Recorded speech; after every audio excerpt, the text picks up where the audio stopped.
Hey Eagles, I'm outside getting some fresh air. I hope you're doing the same. Stay healthy, stay strong. We got this. Miss you guys. Hey, Tanucci kids. You guys are all taking care. All his teachers miss you guys, miss the students. We are Colfax. Strong, be strong. We are the Hillmen, my friends. Wanted to give a special shout out to all my seniors and just let you know that I missed you guys so much that this afternoon I found myself trying to figure out how to play the fight song on my 5-string banjo. Fight, fight, fight for Delora High. In our glory. Fight, fight, fight, fight.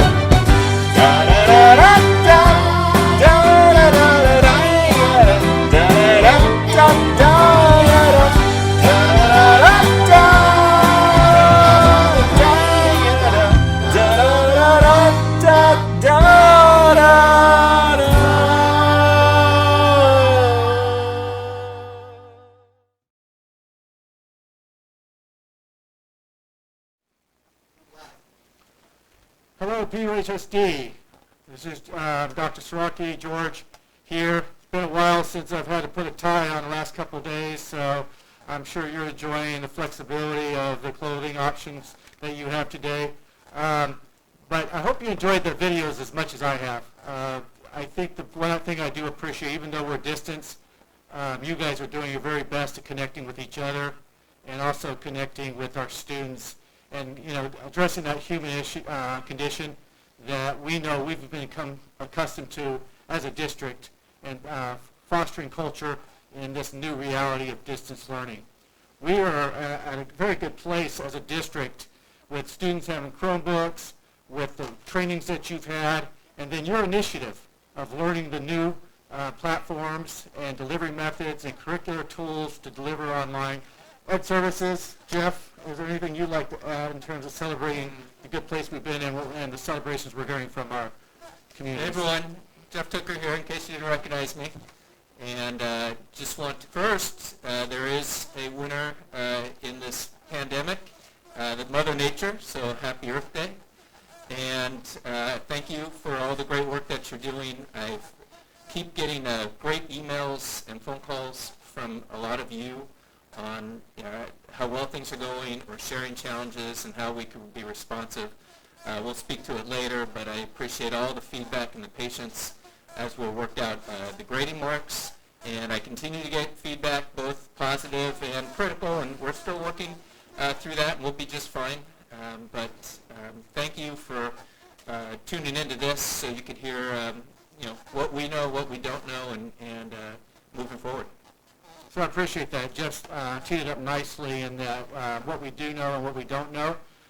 I do not profess that we're going to answer your questions. We will answer your questions, but we won't answer all your questions because there's a lot of unknown right now. We're going to tell you what we know and be completely transparent to where we're at right now and the thinking. What's of value of us being able to share with you what we're thinking versus them being solidified in action is that you still have an opportunity to have influence on us. And the communication with you and I and all of us together sometimes is more challenging, and we don't want to leave your voice out in these decisions. We know that what's driving us is the health condition. And so today we're going to give you what we know, and then from there you have an opportunity to ask us some questions, and we'll respond to those questions. You were provided that link, and so if you haven't had a chance to go to your second email or be able to address that link, that's where you would put your questions in. We hope to complete this within an hour. And if we don't get to all the questions, then we will get back to those questions that we do not answer. We're hoping we get out in front of some of these questions before with our talking points. So as we know, we have the challenge of COVID-19. And it's changed our worlds. It's changed your children's worlds. It's changed our students' worlds. And it's still evolving. Placer County currently is requiring all shelter in place. As you know, face coverings are now recommended. Now there are other parts of our state and country where they're more required.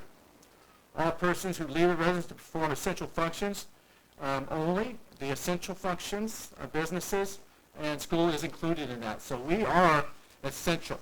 which is a nice place to be, is to be essential.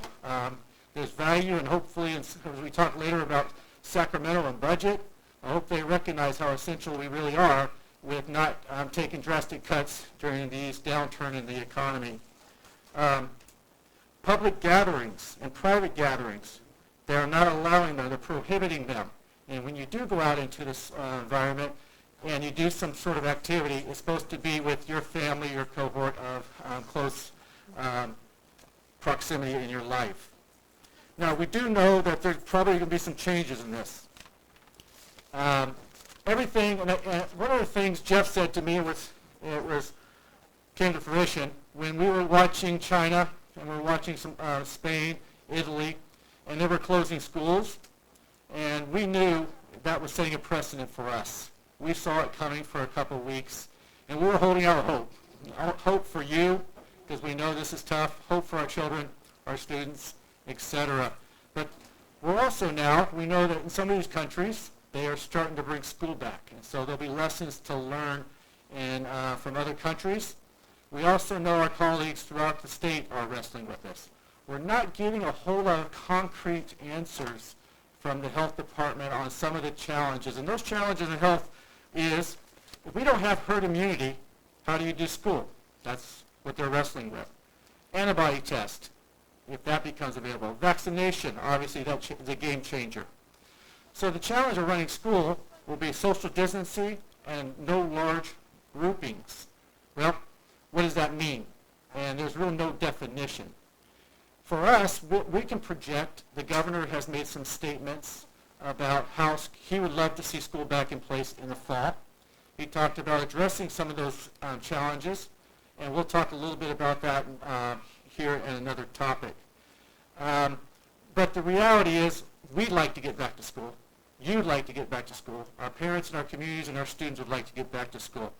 But we also have the moral imperative, the civic responsibility to do the right thing and to move through this to support us to get to a different place so we can have a healthy life. The next topic I'm going to talk about that ties to this and is impacted by health, as you know, and in the shelter at home environment that you're living in right now, we have some impact on our state budget.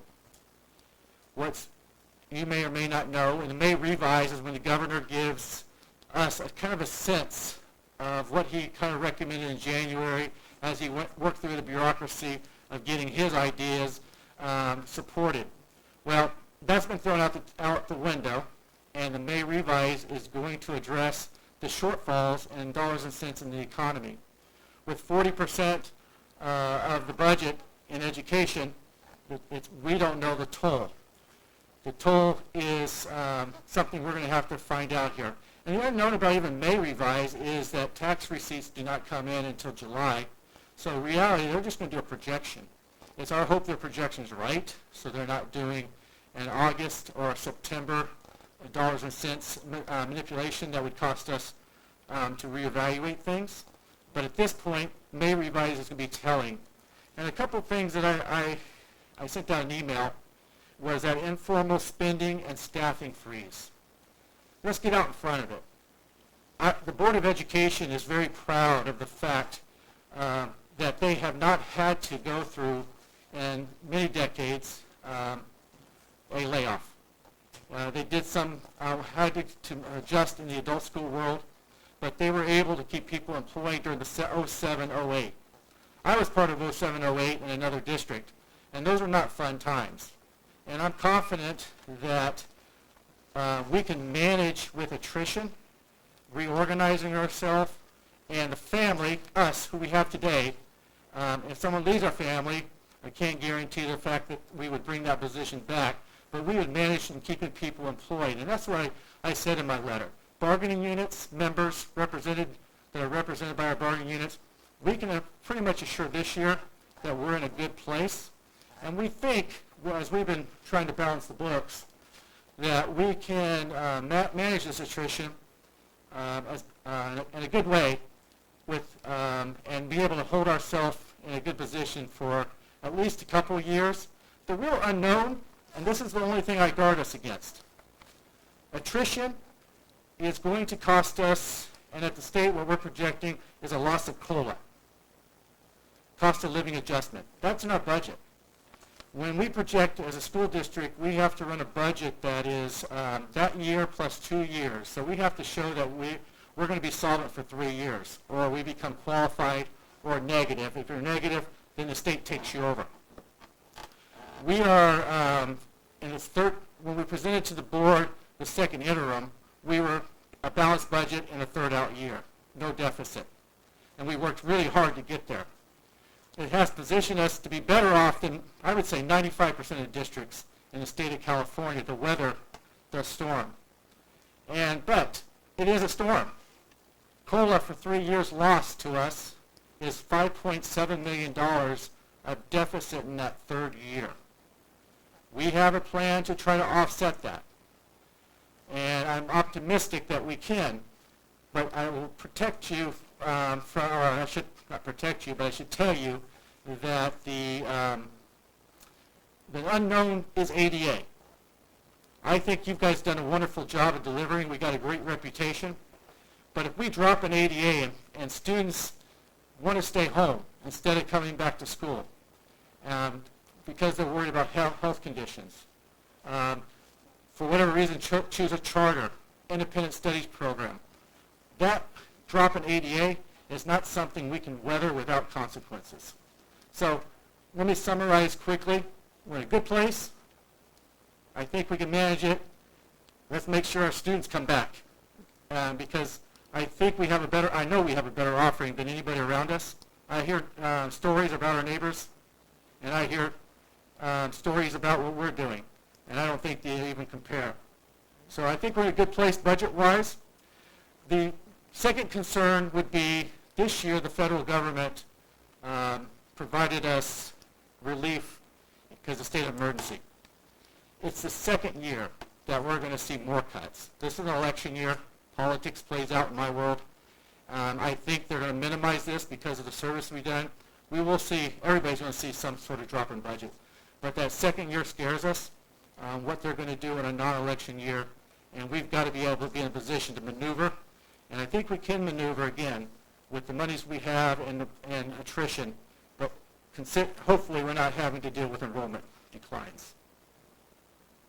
So, what does that mean for you? What does school look like? And I think, like many of you, you've been reading a lot about coronavirus. You've been reading about how other schools and what elected officials are thinking. There's no clear direction on what that looks like. However, I can probably make some broad strokes. We are positioned nicely to do what we're doing now. It's not a preferred method. But I think to some degree what we're doing now will continue into next year. We have hope and aspiration that we can do cohort models, bringing kids on campus 2 days a week, maybe 3, and we have hopes that we can minimize the class size by half, so we can provide social distancing. We also have plans that our nurses are putting together for social distancing protocols for staff, social distancing protocols for common areas, unstructured areas. So I think we have a plan, and our hope and our intentions of what we're trying to prepare for, and I believe it's the intent of the governor, is to bring school back in the fall with no large groups, social distancing, and I do believe we're going to have a little bit of everything going on. That means asynchronous learning, which you're doing when you're not connecting live with somebody. Synchronous will be part of it, and face-to-face. So we are positioned nicely. We've done face-to-face well for many decades. We've now have more of you have done asynchronous and some synchronous. So I can see us doing a lot of work in that area. I think curricular-wise, Jeff, I think we have some plans to try to help support that curriculum so it takes the burden and responsibility off staff. So working with Ed Services, and one of the things I'm grateful for are all the teams of people through all of our schools and throughout the district. We've got great teams of people that are just acting as a great task force. And one of the groups, I'm asking Trent and Courtney Shellisham to run with how do we build out our Canvas system? How do we work with what the foundation that our awesome Mighty Charter teachers have started? How do we build a more robust curriculum that's accessible to all teachers and students? Because we could see many, we don't know which scenario is going to play out yet in August, but we want to prepare for many scenarios. So if we can build out our online courses, whether that's a hybrid system, distance, for our students who aren't ready to come back to school, we want to be able to offer more curriculum, more distance support for all of our teachers. So that's something that we're working on right now. So there's that factor. We are in a great spot, like I said, at our in-service day going into this. The work that we've done the last 10 years, we had no idea this is what we were preparing for.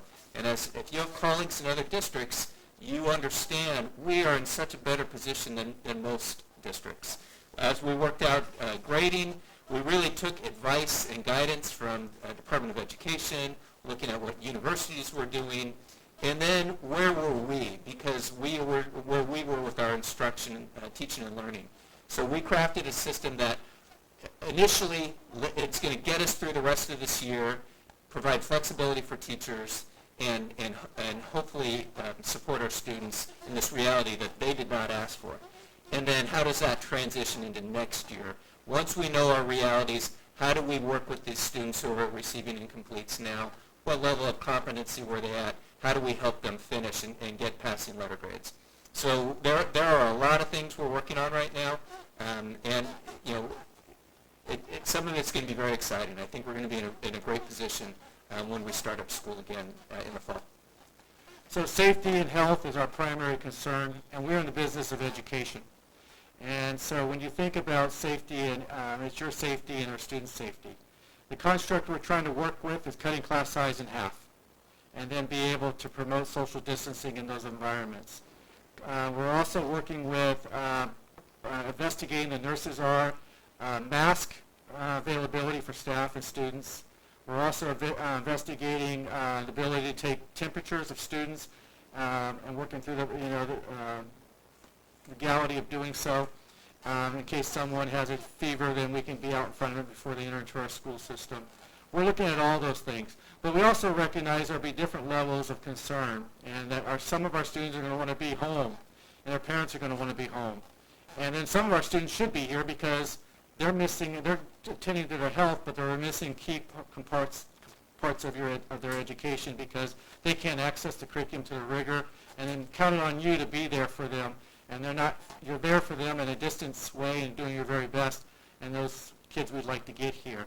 So there's going to be that, and then when you're delivering for those kids who are not here, we have to think about how to live stream to them immediately, kind of like we're doing today. And so I know we have the technology to do all three of those things. We made a decision last night that July 27th, we said August 1st, but I'm going to take delivery from the board and move it up a few days. That's 2 weeks before the start of school year. And summer is not happening. We are going to take every precaution to make sure our campus is sterile, ready for school to start up. We're also going to protect everything that's going on, but we're still going to hold out hope that we get good news, something happens on the health front that allows us to have school as we've always known it, sports as we've always known it, and we're not going to make any final determinations until that July 27th deadline. But we, on the back end, just so you know, we are working hard to make sure that whatever composition of school, we will make sure that it's addressing all the students' needs, your needs, the safety concerns, etc. And I may have covered everything I had written down here, but I'm going to, I did miss something. We'll come back to some questions you might have had that I might have triggered. Graduation. I think, I don't think, I know, in my tenure in this district, we had to, one major decision we had to work through was intra-district policies. And to this date, we still have individuals that are upset. But for the district as a whole, fiscally And for students who, and schools, that was a good decision. It provided programs where some of our students who are more affluent, who had choice, was leaving us, some of our schools declining to a point of concern. But now that tide has turned, and that was a difficult decision. Graduation is right up there. I tell you, the heart, the emotions, the thing that a 4-year experience, that culminating event, we're trying to figure out how to do that. The principals right now are wrestling with ways to make sure they honor the culture, the traditions, in a virtual way. I personally asked the health department doctor, I asked her, is there any conceivable way that we could have graduation? She could not come up with one. I threw out scenarios. No parents, students only. We social distance them. No. I threw out other scenarios. Another district threw out a scenario.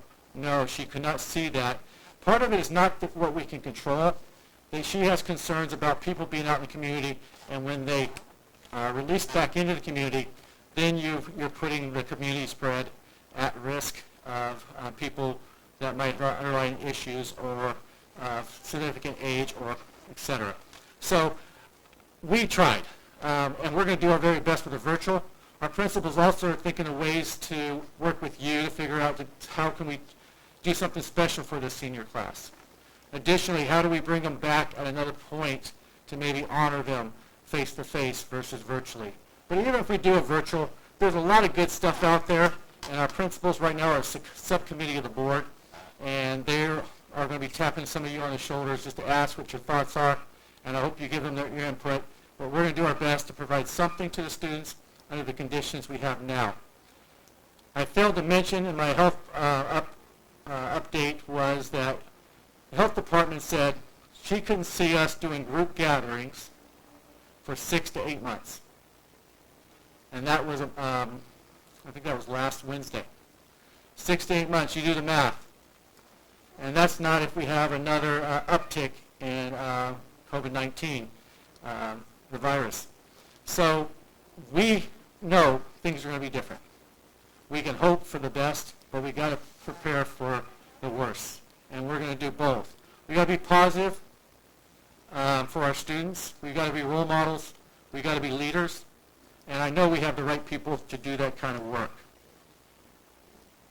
I believe I've covered the things under graduation, other than a senior. I mean, our hearts are heavy for them. To think of the things they've had to give up, from prom to scholarship nights. Not that we're not trying to do those in some other configuration, not the prom, but the scholarship nights. I did ask, could she conceivably see a dance being done socially? She didn't think it would be a very lively dance, which I think you would concur. And so that wasn't even an option. So, but our seniors have had to endure more than any class before. And our fall, we may be seeing some combinations of things that may go wayside that we hope not. But let's prepare for both scenarios and make sure that we are individuals making sure our students know they'll be okay. I'll just add, we're thinking a lot about our seniors. We're also thinking about our friends who are retiring this year. This isn't how you plan on going out either. And so we're thinking about you. We hope that you're okay. And so colleagues of your friends who are retiring, make sure you're checking on them and appreciating their great work and their great career as we head to the finish line for this year. So as we talk about an unperfect world, an unperfect school, and an unperfect future, we also talk about we're transitioning to grading. And I know that hasn't been perfect, but I do appreciate your flexibility and recognizing circumstances and working through that, asking principals questions, asking us questions, and I believe there's probably more questions. But at the end of the day, I know we're erring on the side of doing what's right for kids. And so I'm going to turn it over to Jeff maybe to kind of talk about where we're at with that, if there's questions. Well, I spoke to it a little bit, and at this point, there certainly isn't a perfect system, and it took us a while to get to the last document that we sent a couple days ago. I appreciate all the work that several people spent on that and helping us work that out. And like I said, what does that look like going into next year? We'll see. We have ideas. It all depends on the scenarios that play out, how we're going to be able to work through this grading system. But it was a complicated process when you're looking at how do we wrap it up for seniors and how do we continue with freshmen through juniors, core and non-core classes. So I think we have a document that speaks to it well, and I've been empowered. I really appreciate all the site leadership, the site administration, to help you work through the operations of the grades and the questions that come up on posting grades, comments, what does this mean, what about this scenario, what about that scenario. There are so many nuances to something like this, and I just really appreciate, I've had some extremely great conversations with teachers, seniors, GovEcon teachers, how you guys are manipulating this to make it work for you and your kids. And so thank you so much for that. And so it's going to be a work in progress, and I just appreciate your support and your patience to be student-centric and solution-oriented. So we're going to get into questions in a second, but we will be, in the next days, months, it's going to be a fluid situation, and we'll do our very best to keeping you part of the process. Our principals have always done that. We culturally have always done that. But we're on a shorter leash than ever. We know how to do school the way we've done school before. We don't know how to do schools when the rules haven't been presented to us. So potentially we're building 2 master schedules. We're then trying to figure out how to make sure that when we put these schedules together that they're empathetic to your day. They're empathetic to the student day. They're empathetic to the health of all. And so we don't have a roadmap for that. And so as that plays out, we're going to count on you to be a sounding board. But I would guard you that there'll be some things that I feel like it's being done without always the way we've tried to do things in the past and get your voice, because we have to do multiple things. And what we are also evaluating right now is essential workers. We are, as an organization, essential. And we have been working remotely, and it's worked to some degree. But I think we would all agree that there's some trade-off in that. And so as we have to build master schedules, as we have to, all the good people doing all the good works to get school ready, there may be some change in what essential workers need to report to the school site, and leverage all hands on deck to be ready for the start of the school year. Construction's going well. I think the only thing that I wished would have been in a better place, but kind of knew it wouldn't be, is we got ahead of construction, Placer and Del Oro, so we're doing a good job. New furniture, TVs, a lot of new configuration, toys will be in the classroom. We're excited about that. The area of challenge is probably the CTE 100 building, in that we're not able to get into that. DSA, the state architect, is, this is a bureaucratic process. And so that one will extend a little bit, and Principal Nauman and administration will help figure out how to make sure that environment's accommodated for teaching and learning. But on the most part, all things are on schedule. You'll have a place to come back to, and hopefully it's in the fall. So we're going to pause and answer some questions, and about 20 more minutes here. And then if we don't get to all the questions, then we will circle back with you through an email. This first question, you want to read it? Yeah, please. Many of my colleagues are very curious about the ideas or options for the start of next school year. I attended the board meeting last night in hopes of capturing a pulse. What are some of the models PUHSD is entertaining for the fall? Staggering start times, staggering days, delaying the start of the school year. Yeah, I talked a little bit about it.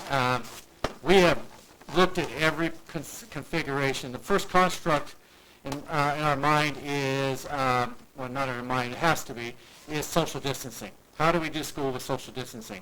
So cohorts. Could it be a Monday, Wednesday, Tuesday, Thursday? Could it be a certain group comes on Monday? Could a certain group come on Tuesday? And then we've talked a little bit about if we're going to have Canvas and we are going to have students take 4 classes or 3 classes, how do we make sure that where the students have balance, you have balance, that you have time, Could we go to hour classes, 4 hours, and then in the afternoon there's more time for you to make sure that you're working with colleagues for PLC? We're taking all those things, and as always, we will work with our labor partners to make sure that they're involved in this process. We will honor the collective bargaining agreement. There's more questions than answers. The one thing we need from Sacramento is flexibility on instructional minutes, which we have right now. We have no order or no authority to do what we're doing now. It's coming, but we need that, I think it's coming, and we need that authority before we can do anything in any different configuration. Again, working from trying to manage your day, manage the student's day, still provide rigor, provide for students from home as well as here, and be able to address the social distancing. And to be determined, but you kind of got the constructs we're working from. Will there be layoffs due to budget cuts? Are there any updates regarding scheduling in the fall, in-person, remote? So you've kind of addressed that. Layoffs, yeah. At this point, if you're a bargaining unit member, we are not, for 2021, going to lay off a position, or if we reconfigure a position, we would then offer those people a position so they would not lose employment. Like I said, it's our intention to manage that through attrition. The unknown is if we lose ADA. Next question. Can sports teams continue to practice and train virtually on Google Meet through the summer in case we do have a season in the fall? Yeah. We hope so. We hope for both. I don't know what high school looks like without proms and graduations and football and kids at the physical plant. This is the first time in my career, 30 plus years, that I've had to experience this. So I hope soon. I hope we get back to that reality. But please continue to do things like Google Meet with your athletes and your group, your FFA, music, because you guys need each other right now. Those kids, they need to be able to stay connected. So yes, please keep doing that, whatever you're doing. Next question. Did I understand correctly that there are to be no summative assessments during distance learning? And I'm assuming that's this semester. Yeah, so I would not say that was that wasn't an absolute statement, but certainly as we started this process, we recommended stay away from summative, keep it formative. We trust you that you and your students are going to be at a point where you're wrapping up the grades. What is it you need to do assessment-wise to know their level of competency, how that reflects to a grade or an incomplete or a pass? If you believe at some point that requires summative assessment, we defer to the experts. That's you. But whatever assessment that you could use to measure levels of competency, if you're comfortable doing that in a formative sense or in a summative sense, that's your prerogative as we finish out this term. This is a longer question. It is my understanding that Placer County's health officer submitted a petition to Governor Newsom requesting that shelter-in-place restrictions be loosened for the county as the COVID-19 impact has been very low. But the petition was denied. What recourse does Placer County have? Statewide shelter-in-place restrictions no longer make sense for Placer and many other counties. Local and regional data needs to be considered to allow local jurisdictions to move forward with reopening schools and businesses. Great question. For those who have worked side by side, I like to push the envelope too. But at the same time, there is a balancing act of our community, Placer County, which I haven't spent my whole life in, but I do recognize and appreciate, is an older community. And so they are one of those populations that are at risk, and I'm assuming we have our share of underlying conditions. So we've got to balance that against each other, against the government's interest, against data, which I believe is that what this is saying is in your local jurisdiction, maybe your data is not the same as San Francisco. And that was the first. I heard about it, but I'm not intimate with it. I have a phone conference here at 3 o'clock with Placer County Health Dr. Susan, and so I'll be more informed. As far as local control, I did see that the governor made a statement that there were some actions he would take if any local jurisdiction got out in front of him. Well, what's that mean? I don't know. So you asked some questions that I really don't have answers for, but we will do what we have to do based off health and the rights to educate. And I think we have people on each end of that spectrum. When I send out an email, those emails that you get to a family, the families, I get a little bit of everything, from we should be in school, government's not doing the right thing, to my kid's not going to school until there's an answer. So no right answer, no complete understanding of what Placer County can do in its local jurisdiction. But I'll ask that question today. What's a target date on a decision about how next year is going to look? Yeah, I said July 27th. And that's what we came to decision, is that we're going to limit our facility or no access to our facility, and anything that was going on up to July 27th that was scheduled either gets postponed or if it has to be canceled. And that included any sort of camps, field trips, etc. I would like to think that we would know sooner than July 27th, but we had to address some issues that were coming in the near future, and we threw a blanket over the summer, because what's most important to us, and I hate to make that statement, what's most important to us, because I know a lot of those things are really good, is getting school started, focusing our energy on that, and not putting any of our students or staff at risk. So expressing kind of an instructional challenge here, the biggest problem that I'm experiencing is the students who are not participating. None of these students are seniors. My inclination is to either give them failing grades or an incomplete.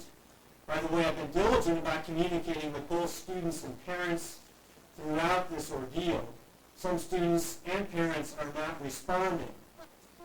Does that sound right to you? Any kind of reflection on that? Well, unfortunately, yeah, that does sound right.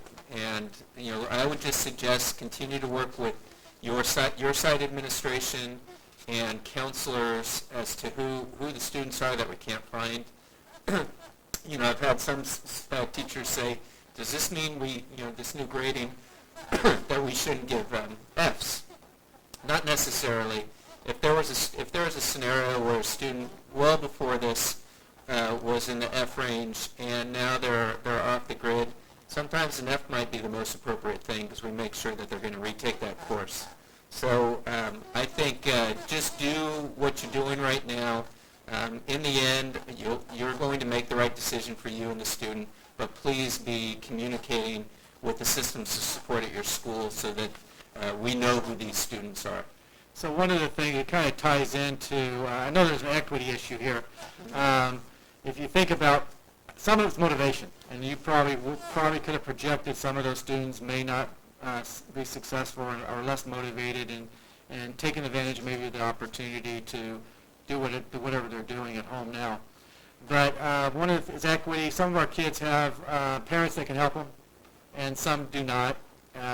We think we've taken care of most of the equity and access, but we do know that there's motivation and equity challenges. So that flexibility, we still have the obligation, but that does tie into next year. Next year, Monday, Wednesday, Friday, or Tuesday, Thursday, or Monday, Wednesday, Tuesday, Thursday cohort, or any kind of cohort configuration, we are going to, some students will get the right to work asynchronously or synchronously. We prefer them to be here, and I think they prefer here. But if parents said, no, I don't want them here, but no kid would get a choice who's one of those populations of students, and we would work really diligently to make sure that those populations that haven't been served in this model are here at least 3 days a week, if we can manage the cohort model and the social distancing. I was just going, and not to go into the weeds on this, but we already have an achievement gap based on issues of equity and other issues. Think what that might look like next year. So at a later time, we'll start talking about next year and what are potential ways to deal with such a significant gap in learning with students in the same class. Students who didn't finish the year in one course and they're matriculating into another course. How are we going to work with each student It's that whole concept of we're going to have to meet them where they are and bring them along. So these are going to be a lot of conversations that we'll have in the near future. So next question, I can see it's this one. One of the board members brought this up to me, that the Air Force Academy in Colorado had a graduation. They were able to do it, no audience, 6 to 8 feet apart.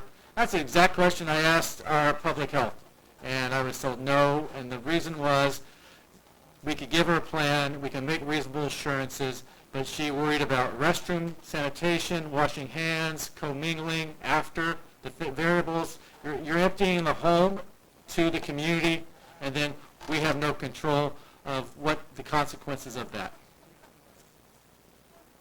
What were your, if we were to resume next fall, how, I can't read it. How would social distancing work for busing? Tell me, I don't know. I don't know. We haven't even talked about it. Great question. Yeah, great question. I heard someone ask it once, and I just said, I hope we get there. I hope that we're trying to get kids to school. That's a better place than where we're at right now, in my opinion.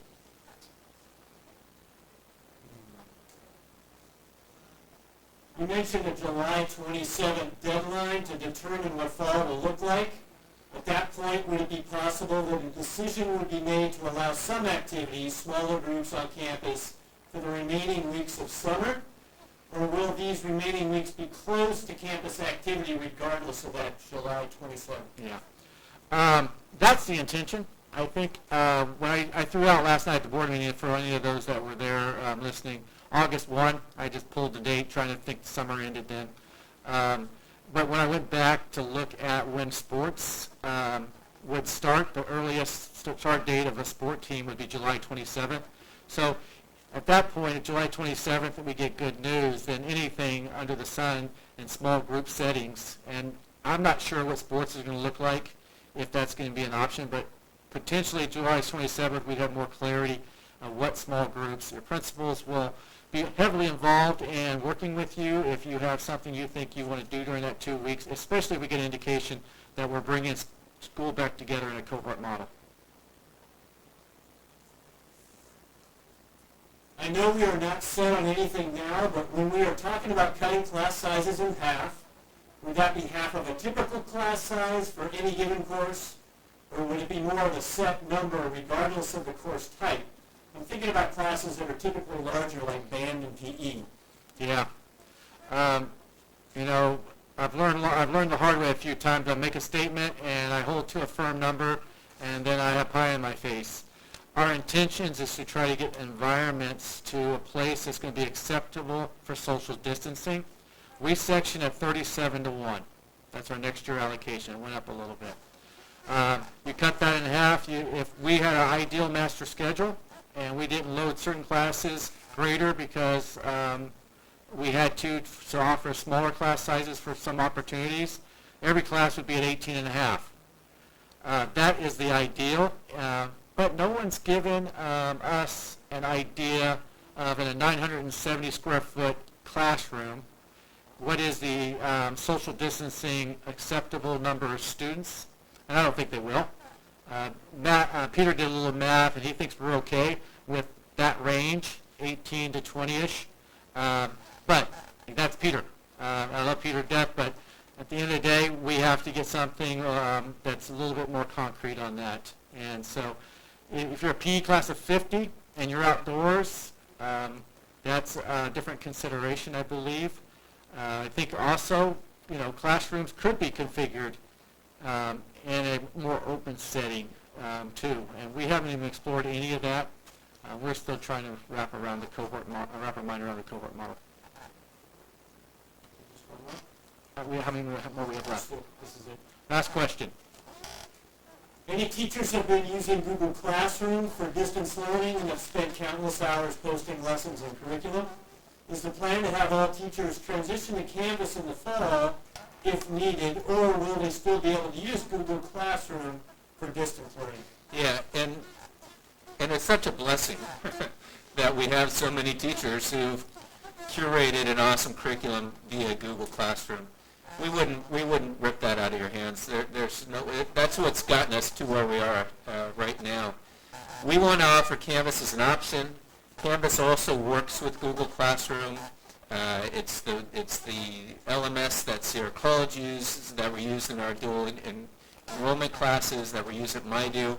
We're grateful that you have Google Classroom, and we want to build out a Canvas repository of courses via Canvas that could complement Google Classroom, not take it away, not supplant it.